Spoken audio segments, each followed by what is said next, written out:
정말 우리가 감사할 기도의 제목이 있다면 오직 예수 그리스도가 우리를 위하여 이 땅에 오셨고 십자가를 지셨고 우리를 구원하셨던 것이죠. 오늘 바이올린이 있으니까 정말 더 우리의 마음을 울렸던 것 같습니다. 우리가 이 땅에 이 감사함을 누릴 뿐 아니라 또 이 예수 그리스도의 복음을 땅끝까지 전하여서 생명이 없는 자들에게 생명을, 희망이 없는 자들에게 희망을 전하는 바로 복음을 전파하는 삶을 살아가시기를 주님의 이름으로 축복을 드립니다. 우리 오늘도 함께 우리의 목표를 외치고 또 말씀으로 나아가도록 하겠습니다. 시작. 119 한 사람이 한 영혼을 구원하기. 아멘. 우리를 통해 세상은 더 따뜻하게 변화되어질 줄을 믿습니다. 오늘 본문을 이해하기 위해서는요, 사실 요한계시록 12장의 영에 대해서도 조금 알아보아야 합니다. 저희는 지금 매일 성경을 통하여 요한계시록을 매일 새벽마다 나누고 또 오늘 본문도 이 매일 성경 주일 본문입니다. 이 말씀에 연결성이 있지요.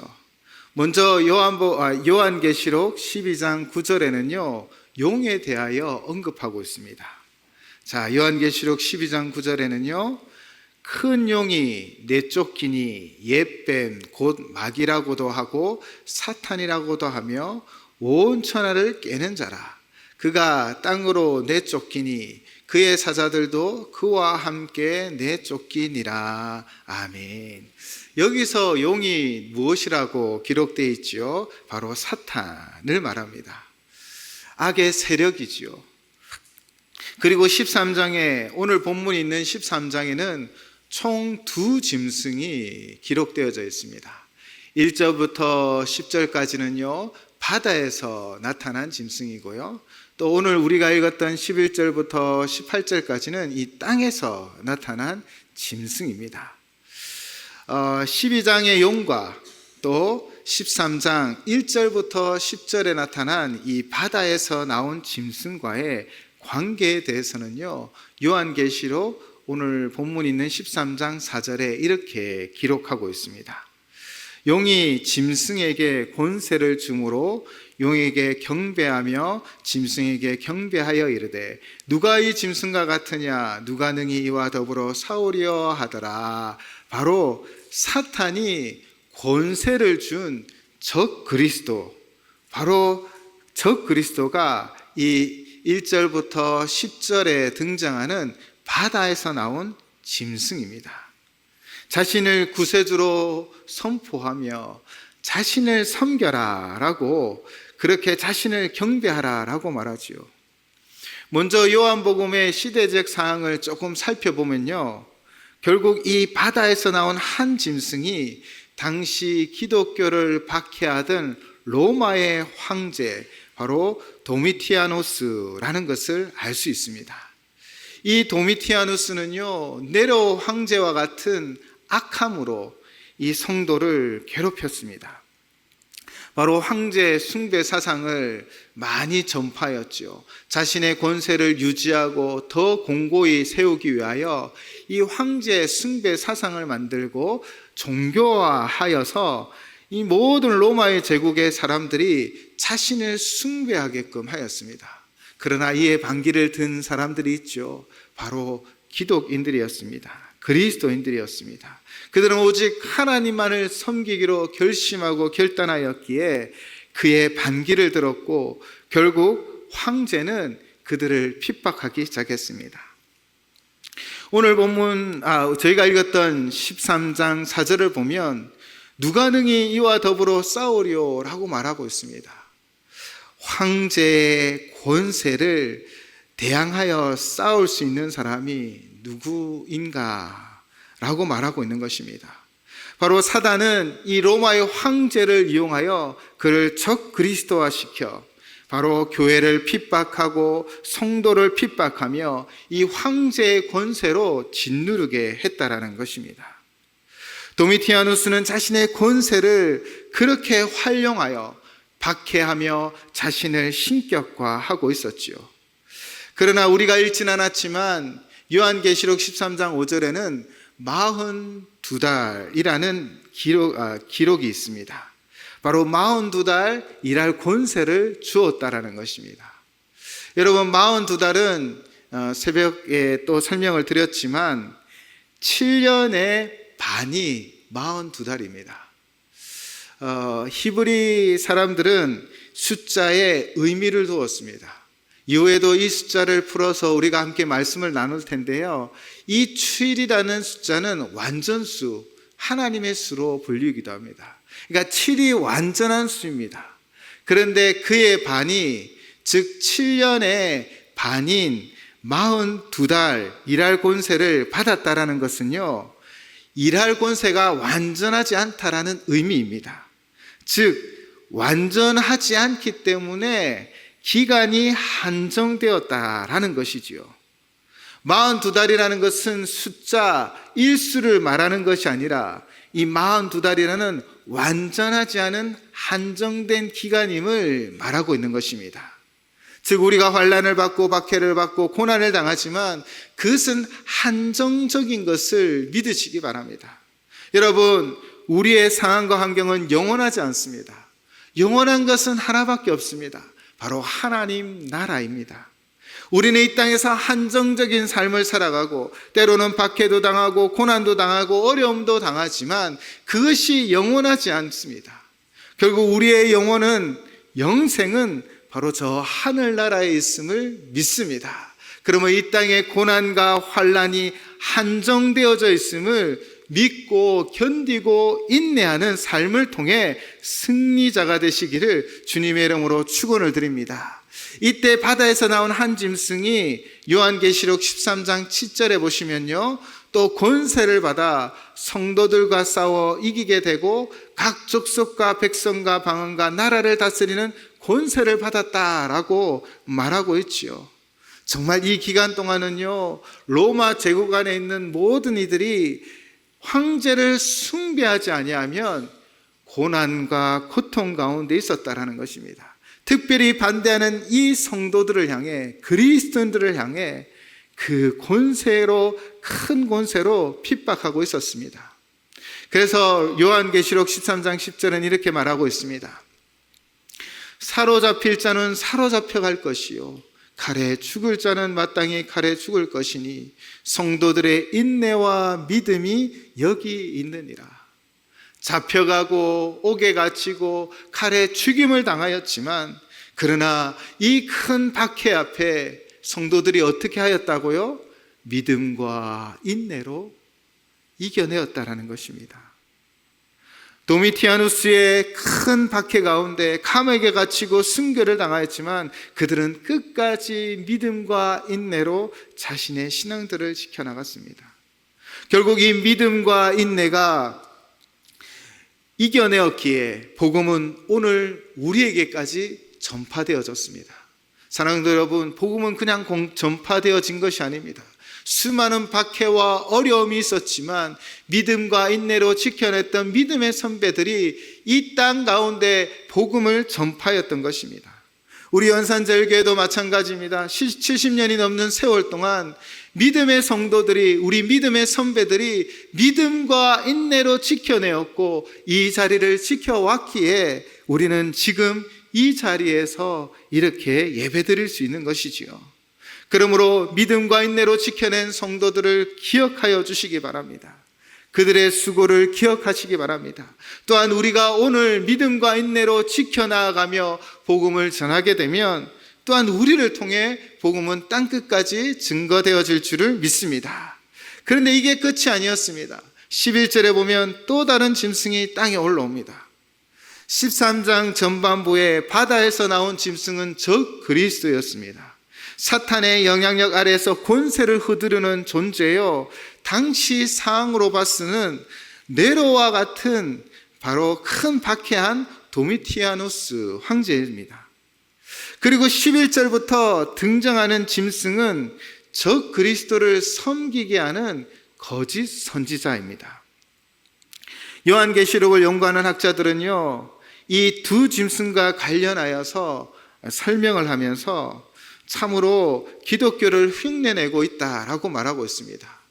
즉, 저 그리스도가 자신이 막 자신을 숭배하라고 말하고 영향력을 끼칠 뿐 아니라 바로 거짓 교사들을 일으킨다라는 것입니다. 기독교에서 복음을 전파하고 가르치기 위하여 학교가 세워지고 또 그들을 가르치는 것처럼 그들도 똑같이 거짓 선지자를 세워 사람들을 미혹하여 복음으로부터 벗어나게 하고 바로 거짓에 묶여 우상을 섬기게 하였다라는 것이지요. 그렇게 거짓 선지자가 등장합니다. 11절입니다. 내가 봄에 또 다른 짐승이 땅에서 올라오니 어린 양같이 두 뿔이 있고 용처럼 말을 하더라. 아멘. 그 거짓 선지자들의 모습이 어떠했다고요? 어린 양 같답니다. 첫 번째 짐승은요, 파괴의 능력을 보여주었습니다. 그리고 무시무시한 모습이었습니다. 그런데 두 번째 이 짐승은요, 어린 양처럼 순진하게 보였습니다. 또 연약하게 보였습니다. 그런데 그 입에 무엇이 있다고요? 용의 말이 있다고 합니다. 즉, 두 번째 올라온 짐승, 거짓 선지자, 때로는 우리 땅 가운데 이 거짓말하는 교사들, 이단 세력들은요, 보이기는 아주 순진하게 보입니다. 연약하게 보입니다. 그렇게 우리 가운데 파고들지만 그 입에는 무엇이 있다고요? 용의 말이 있어 거짓으로 우리를 흔들고 무너뜨린다라는 것입니다. 앞에서 용은 사탄이라고 말씀드렸습니다. 그래서 그 용의 말이라는 것은 사탄의 거짓이지요. 그 거짓을 통하여 적 그리스도를 숭배하게 하고 우상을 삼게 하며 거짓에 무너지게 만든다라는 것입니다. 여러분, 이들의 1차 목표가 무엇입니까? 12절입니다. 그가 먼저 나온 짐승의 모든 권세를 그 앞에서 행하고 땅과 땅에 사는 자들을 처음 짐승에게 경배하게 하니 곧 죽게 되었던 상처가 나은 자니라. 바로 그들이 무엇이라고요? 처음 나온 바로 적 그리스도를 숭배케 하는 것입니다. 그들은 교회에 침투하여 양의 옷을 입고 거짓으로 교회를 무너뜨리며 거짓된 우상을 섬기게 하는 것이지요.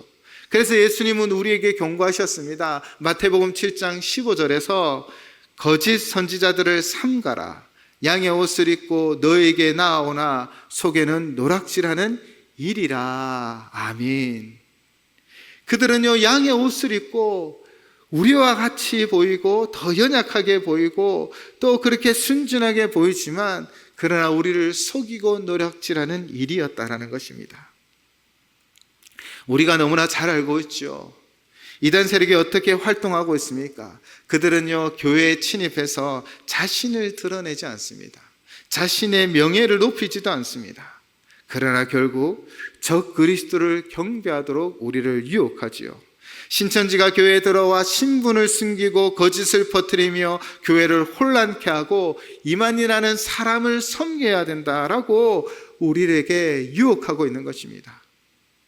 우리는 이런 유혹으로부터 분명히 서 있어야 합니다. 바로 십자가를 붙잡고 서 있어야 합니다. 누가 우리를 위하여 죽으셨습니까? 누가 우리의 모든 죄를 감당하여 십자가에 자신의 모든 살과 피를 내어주셨습니까? 오직 예수 그리스도 그분밖에 없습니다. 누가 다시 오실 것이라 약속하셨습니까? 바로 예수 그리스도가 다시 오셔서 심판하니라 약속하셨습니다. 우리는 오직 십자가에 죽으신 예수 그리스도, 부활하신 예수 그리스도, 다시 오실 예수 그리스도를 붙잡고 이 거짓의 세력을 물리치며 오직 예수 그리스도만 섬기며 예수 그리스도만 전하는 증인된 삶을 살아가셔야 합니다. 이것이 바로 우리의 진정한 모습이어야 하지요. 그런데 앞에서도 말했지만 오늘 본문을 연구한 성서학자들처럼 너무나 교묘하게 성경의 말씀과 비슷하게 우리 가운데 나타납니다. 그들도 큰 이적을 행하였다라는 것입니다. 13절을 보시면요, 큰 이적을 행하되 심지어 사람들 앞에서 불이 하늘로부터 땅에 내려오게 하고, 두 번째 짐승 곧 거짓 선지자는요, 큰 이적을 행합니다. 여러 가지 능력을 보여주었다라는 것입니다. 또한 불이 하늘로부터 땅에 내려오게 하였다는 것은요, 성령 강림을 흉내내었다는 것입니다. 마치 성령님이 충만한 것처럼 말하고 행동하고 그렇게 보여지지만 그러나 용의 말을 하고 있다는 것이지요. 이에 대하여 주님께서 말씀하셨습니다. 마태복음 22장 24절입니다. 거짓 그리스도들과 거짓 선지자들이 일어나 큰 표적과 기사를 보여 할 수만 있으면 택하신 자들도 미혹하리라. 아멘. 그들이 할 수만 있다면 미혹하려고 합니다. 여러분, 이 이적의 목적이 무엇입니까? 그들이 이적을 행하고 표적을 보이고 기사를 보이는 목적이 무엇입니까? 그것은 사람을 살리라는 것이 아닙니다. 구원으로 인도하라는 것이 아닙니다. 크리스마스 시즌이 되면 교회보다 더 화려해지는 곳이 있습니다. 사실 교회는 성탄절을 맞아 아기 예수님을 축하하며 그분의 탄생을 기뻐하며 성탄 트리를 하지만 교회보다 더 빨리 더 화려하게 성탄 트리를 하는 데가 있지요. 바로 백화점입니다. 화려한 조명을 달고 화려한 장식을 합니다. 요즘 말로 정말 트리 핫플레이스를 만듭니다. 많은 이들이 가서 사진도 찍고 분위기도 누립니다. 그런데 이 모든 것이 과연 무엇을 위하여 만들었습니까? 정말 아기 예수님으로 이 땅에 오신 주님을 기뻐하며 만들고 장식한 것입니까? 아니지요. 이곳에 와서 크리스마스 분위기를 느끼라는 것입니다. 그리고는 보기 좋은 물건을 구매하고 선물하라라고 우리에게 달콤하게 이야기하고 있지요. 목적은 물건을 파는 것입니다. 그래서 더 화려하고 더 투자도 많이 해서 더 많은 수익을 얻는 것입니다. 이와 같다라는 것입니다. 어쩌면 오늘 본문의 이 큰 이적이란 이와 같다라고 말할 수 있지요. 그런데 정말 이 큰 이적이 무엇을 말하고 있는 것일까요? 사실 우리는 이적하면 병을 고치고 초자연적인 현상을 떠올리는 경향이 있습니다. 그러나 사단의 세력은요, 더 정교하고 더 위험한 거짓 이적으로 우리를 힘들게 합니다. 어떻게 할까요? 사랑이 없는 교회, 섬김이 없는 교회, 정말 복음 전파의 사명이 없는 교회를 공격합니다. 거짓 사랑으로 다가오고요, 거짓 섬김으로 다가오고요, 거짓 복음으로 포장되어 우리에게 다가와 우리를 흔드는 것입니다. 사랑과 섬김이라는 이름의 거짓 이적이 수많은 영혼들을 혼란에 빠뜨립니다. 현대 이단과 사이비들은요, 사단의 흉측한 얼굴로 나타나지 않습니다. 그들은 가장 따뜻한 얼굴, 가장 친절한 손길, 가장 헌신적인 섬김으로 사람들을 맞이합니다. 특히 외롭고 상처 입은 이들, 정서적으로 결핍을 느끼는 이들에게 어쩌면 구원보다 먼저 가족처럼 대하여 줍니다. 선물, 칭찬, 기도 제목, 공유, 소그룹 식사 등 감정적인 유대를 형성하며 나아가지요. 하지만 본질이 무엇입니까? 그들이 행하는 모든 것은요, 사랑도 섬김도 복음 전파도 그것은 자유가 아니라 속박입니다. 이러한 사랑의 장치들이 처음에는 무조건적으로 다가오지만 점차 복종과 충성을 요구합니다. 이 집단만이 너를 사랑해 줄 수 있어. 이 집단 외의 모든 것은 다 멸망이요 거짓이라는 메시지를 심어줍니다. 이탈하면 너는 진정한 구원을 받을 수 없다라고 겁박합니다. 이것은 어쩌면 오늘 본문의 거짓 선지자들이 에스겔의 큰 이적을 보여주는 것이지요. 겉으로는 아름답고 따뜻하지만 복음이 없는 사랑과 섬김을 통해 그들은 영혼을 좀먹으며 영혼을 무너뜨리고 있습니다. 그런데 이 현상들이 왜 일어나고 있습니까? 그들이 큰 이적을 베풀 수 있는 그 공간이 어떻게 생겼습니까? 오늘 말씀을 준비하며 저 자신도 되돌아보고 또 이 땅의 교회의 모습도 한번 생각해 보았습니다. 정통 교회가, 진리 가운데 있는 교회가 정작 공간의 빈자리를 만들었다라는 것입니다. 진짜 문제는 이러한 거짓 사랑이 등장하게 된 정통교회의 무관심과 냉담과 신실하지 못함과 세속되어져 버린 것들이지요. 교제는 있지만 진정한 돌봄이 없고, 사역은 많지만 영혼을 향한 감각은 무뎌졌고, 지식의 언어는 풍부하지만 사랑의 언약은 빈곤한 것이, 사랑의 언어가 빈곤한 것이 아닙니까?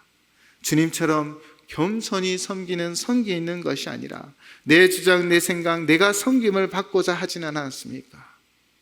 이러한 혼란한 틈을 바로 이 거짓 선지자들, 거짓 성도들이 바로 큰 이적처럼 다가와 거짓 사랑을 전하고 거짓 섬김을 행하였던 것입니다. 사랑에 빠진 진리는 차가운 율법이 되고 사람들은 따뜻한 가짜에 속아져 버렸던 것입니다. 바울 사도는 우리에게 이렇게 권면하였습니다. 에베소서 4장 15절입니다.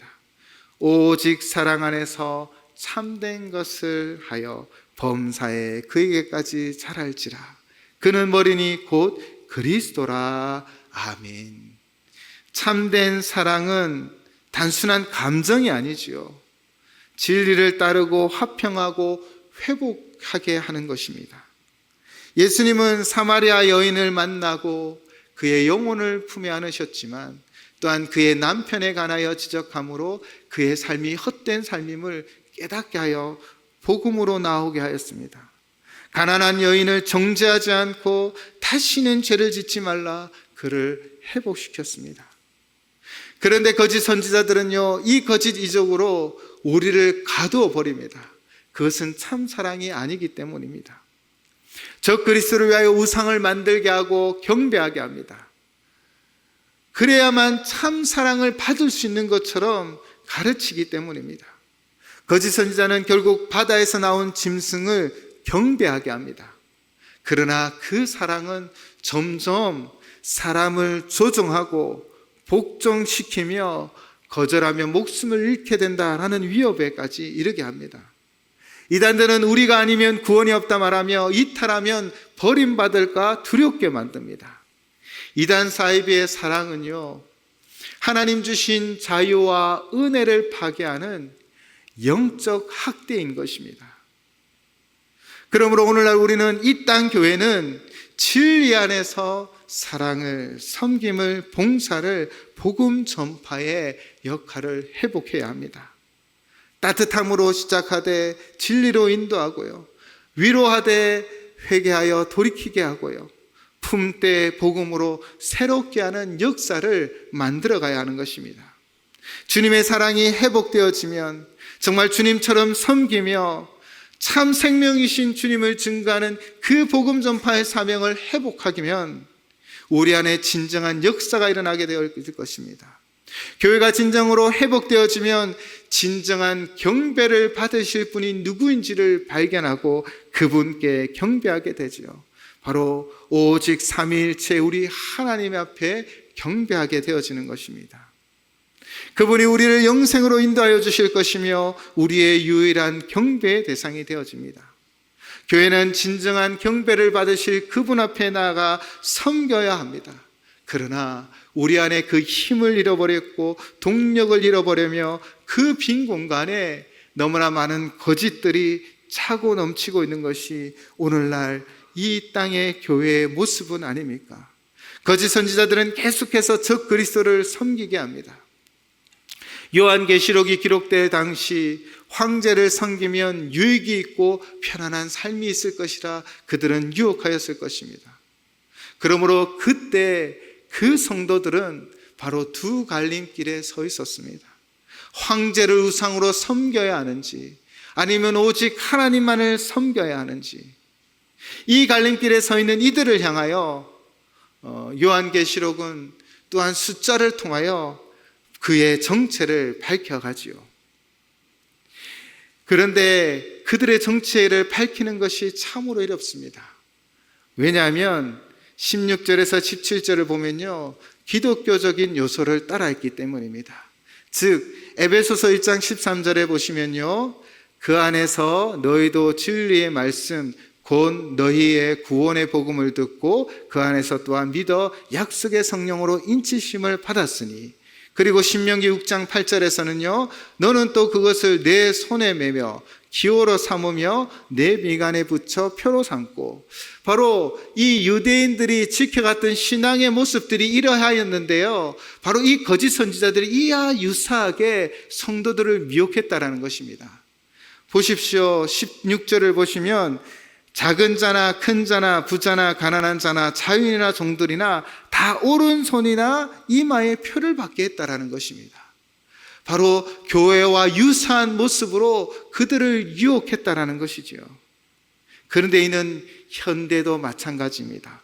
오늘날 이단 사이비도요 전혀 다른 모습이라면 우리가 사실 구별하기도 쉬울 것이지요. 그런데 교묘하게 교회의 모습으로 찾아와서 교회가 잃어버린 것들을 모두 가진 것처럼 성도를 속이고 있다는 것입니다. 그래서 그들이 무엇하게로요? 바로 적 그리스도를 경배하며 섬기며 만들어가고 있다는 것이지요. 교회의 원래 모습을 닮아가고 어쩌면 그 모습으로 인하여 우리가 더 혼란하기도 합니다. 그러나 요한계시록은 숫자를 통하여 그들이 말하는 우상, 바로 이 황제가 어떤 존재인지를 분명하게 선포하고 있습니다. 오늘 본문 18절 말씀입니다. 지혜가 여기 있으니 총명한 자는 그 짐승의 수를 세어보라.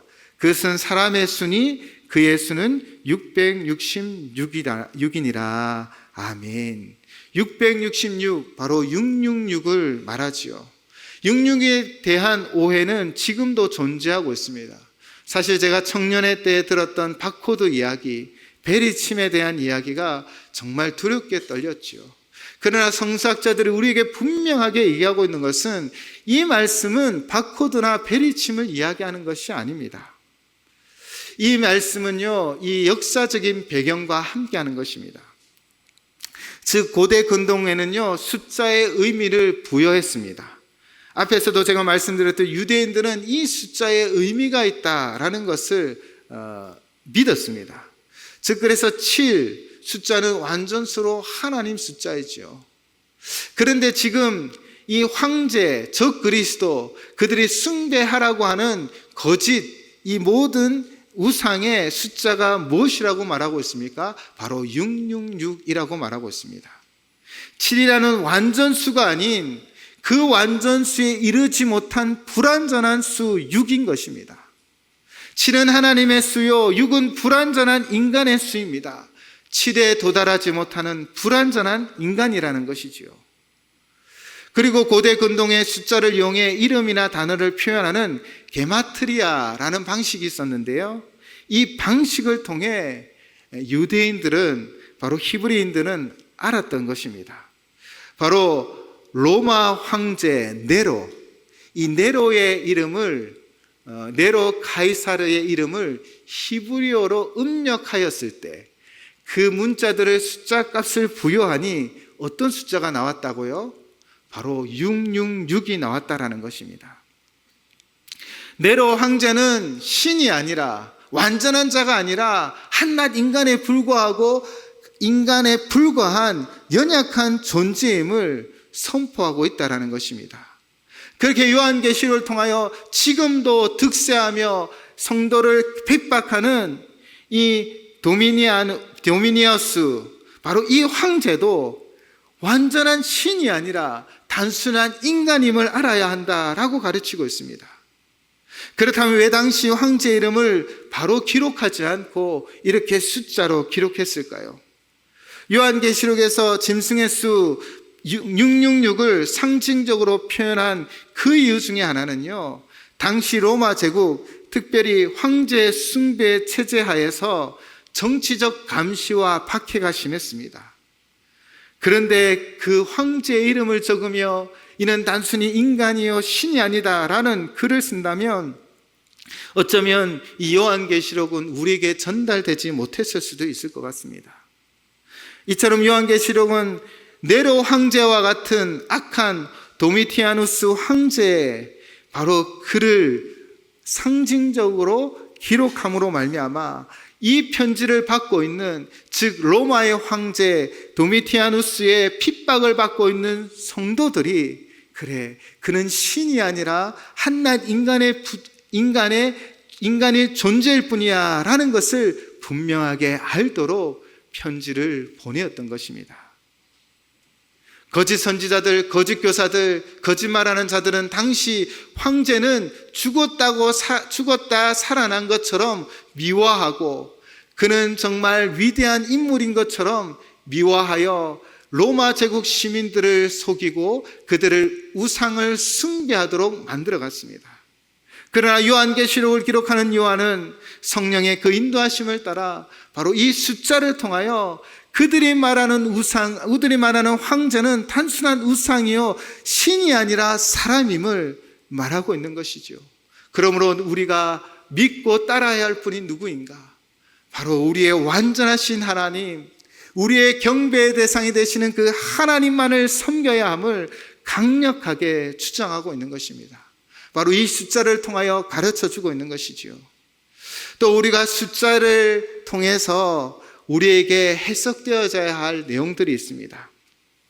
7장과 12장에는요 14만 4천 명의 그 숫자가 기록되어져 있습니다. 이 숫자는요 정통신학교 교단에서는 분명한 상징의 숫자임을 설명해 주고 있습니다. 바로 14만 4천 명은요 구약의 12지파 그리고 신약의 12사도를 의미합니다. 즉 구약의 하나님의 백성들과 신약의 바로 이 주 예수 그리스도를 믿는 믿음의 자녀들을 말하는 것이지요. 그리고 천은 충만함, 많음, 셀 수 없이 많음을 나타내는 숫자입니다. 여러분, 그래서 12 곱하기 12 곱하기 1000, 즉 14만 4천 명은요 바로 오고 가는 모든 세대에 믿는 하나님의 백성을 의미하는 것입니다. 숫자가 아닙니다. 그런데 신천지에서는 12지파에 12,000명이라고 말하고 있죠. 그런데 우리는 벌써 알고 있습니다. 신천지가 이미 14만 4천 명을 훨씬 넘었습니다. 그런데 그들은 가르침을 계속 변경하고 속이고 미혹하여서 특별한 숫자에 들어야 한다라고 미혹하고 있는 것이지요. 분명한 것은 이 14만 4천 명도 상징이라는 것입니다. 바로 하나님을 믿는 믿음의 성도들을 향한 하나님의 상징이요 그 성도들을 말하고 있는 것입니다. 그렇게 요한계시록 7장과 12장에 나와 있는 14만 4천 명도 이렇게 해석해야 하는 것입니다. 오늘 우리는 다시 말씀에 집중해 보시기 바랍니다. 여러분, 사단의 세력은 어쩌면 큰 권세를 주어 이단 사이비 교주들을 만들고 그때 당시에는 황제를 숭배하도록 만들었습니다. 그 숭배를 위하여 거짓 선지자들을 세우고 그 선지자들이 달콤한 말로 또 교회의 부족한 부분들을 파고들어 그들을 우상 숭배의 자리로 이끌어가게 하였습니다. 오늘날 우리도 이 도전 가운데 있습니다.